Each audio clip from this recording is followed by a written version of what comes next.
If you would be a real seeker after truth, it is necessary that at least once in your life you doubt as far as possible all things. Common sense is the most widely shared commodity in the world, for every man is convinced that he is well supplied with it. The reading of all good books is like conversation with the finest men of past centuries. Think I have no senses. I believe that body, shape, extension, motion, location are functions. What is there then that can be taken as true? Perhaps only this one thing, that nothing at all is certain. Conquer yourself rather than the world. Accept our own thoughts. There is nothing absolutely in our power. It is not enough to have a good mind. The main thing is to use it well. To know what people really think, pay attention to what they do, rather than what they say. And thus, the actions of life often not allowing any delay. It is a truth very certain that when it is not in our power to determine the most true opinions, we ought to follow the most probable. The greatest minds are capable of the greatest vices, as well as of the greatest virtues. I desire to live in peace and to continue the life I have begun, under the motto to live well. You must live unseen. It is only prudent never to place complete confidence in that by which we have even once been deceived. You just keep pushing. You just keep pushing. I made every mistake that could be made, but I just kept pushing. But in my opinion, all things in nature occur mathematically. To live without philosophizing is in truth the same as keeping the eyes closed without attempting to open them. In order to seek truth, it is necessary once in the course of our life to doubt, as far as possible, of all things. There is nothing more ancient than the truth. In order to improve the mind, we ought less to learn than to contemplate. Divide each difficulty into as many parts as is feasible and necessary to resolve it. Let whoever can do so deceive me. He will never bring it about that I am nothing so long as I continue to think I am something. At last, I will devote myself sincerely and without reservation to the general demolition of my opinions. With me, everything turns into mathematics. It is a mark of prudence never to place our complete trust in those who have deceived us, even once. Good sense is the most equitably distributed of all things, because no matter how much or little a person has, everyone feels so abundantly provided with good sense that he feels no desire for more than he already possesses. It is not enough to have a good mind. The main thing is to use it well. I doubt, therefore I think, therefore I am. Bad books engender bad habits, but bad habits engender good books. I am accustomed to sleep and in my dreams to imagine the same things that lunatics imagine when awake. It is best not to go on for great quest for truth. It will only make you miserable. But what then am I? A thing that thinks. What is that? A thing that doubts, understand, affirms, denies, wills, refuses, and that also imagines and senses.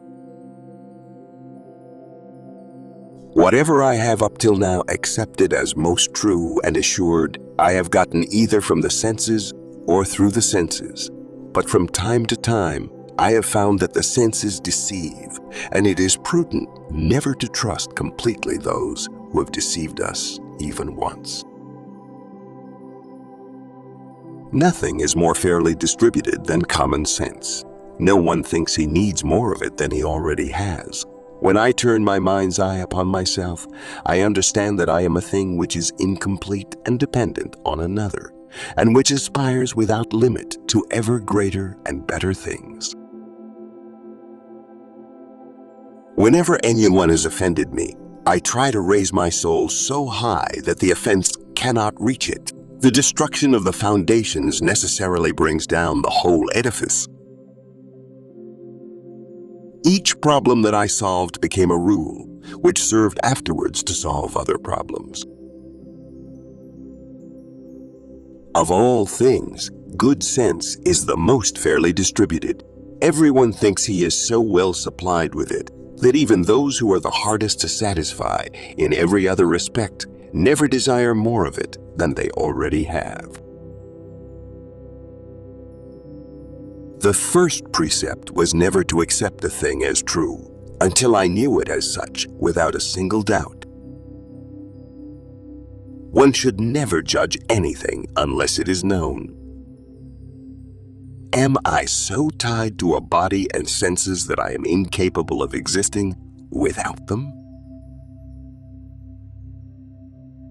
They do everything in their power to make fortune favor them in this life, but nevertheless they think so little of it in relation to eternity that they view the events of the world as we do those of a play. I fear being shaken out of them because I am afraid that my peaceful sleep may be followed by hard labor when I wake, and that I shall have to struggle not in the light, but in the imprisoning darkness of the problems I have raised. The thinking of the mind is twofold, understanding and willing. Those who reason most powerfully and are the most successful at ordering their thoughts so as to make them clear and intelligible will always be best able to persuade others of what they say, even if they speak in the thickest of dialects. Truths are more likely to have been discovered by one man than by nation. The last rule was to make enumerations so complete and reviews so comprehensive that I should be certain of omitting nothing. Just as faith teaches us that the sovereign felicity of the other life consists in the contemplation of the divine majesty alone, so even now we can learn from experience that a similar meditation, although incomparably less perfect, allows us to enjoy the greatest happiness we are capable of feeling in this life. It is prudent never to trust those who have deceived us, even if only once. I am like a prisoner who happens on enjoy an imaginary freedom in his dreams, and who subsequently begins to suspect that he is asleep and afraid of being awakened, conspires silently with his agreeable illusions. I took especially great pleasure in mathematics because of the certainty and the evidence of its arguments. The very desire to seek the truth often causes people who do not know how it should be sought correctly to make judgments about things that they do not perceive, and in that way they make mistakes. It is just as valuable to be censured by friends as it is splendid to be praised by enemies. We desire praise from those who do not know us, but from friends, we want the truth. Those who move but very slowly may advance much farther if they always follow the right way than those who run and straggle from it. That we conduct our thoughts along different ways and do not fix our attention on the same object. The will determines itself. It should not be described as blind any more than vision should be described as deaf.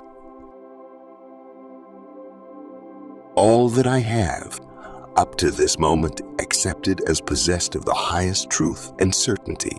I received either from or through the senses. I observed, however, that these sometimes misled us, and it is the part of prudence not to place absolute confidence in that by which we have even once been deceived. To attain the truth in life, we must discard all the ideas we were taught. I resolved to feign that all those things which ever intrigued into my mind were no more true than the illusions of my dreams. It is a common failing of mortals to deem the more difficult the fairer. To know what people really think, pay regard to what they do rather than what they say. Several years have now passed since I first realized how numerous were the false opinions that in my youth I had taken to be true, and thus how doubtful were all those that I had subsequently built upon them. I must finally conclude that this proposition, I am, I exist, is necessarily true whenever it is put forward by me or conceived in my mind. I will follow this strategy until I discover something that is certain, or at least until I discover that it is certain, only that nothing is certain. On the other hand, I compared the disquisitions of the ancient moralists to very towering and magnificent palaces with no better foundation than sand and mud. It is enough that I can understand one thing clearly and distinctly without another in order to be certain that one thing is distinct from the other. It is good to know something of the customs of different people in order to judge more soundly of our own, and so that we might not think that all that which is contrary to our own ways be ridiculous and contrary to reason, as those who have seen nothing have the habit of doing. If I find some reason for doubt in each of my beliefs, that will be enough to reject all of them.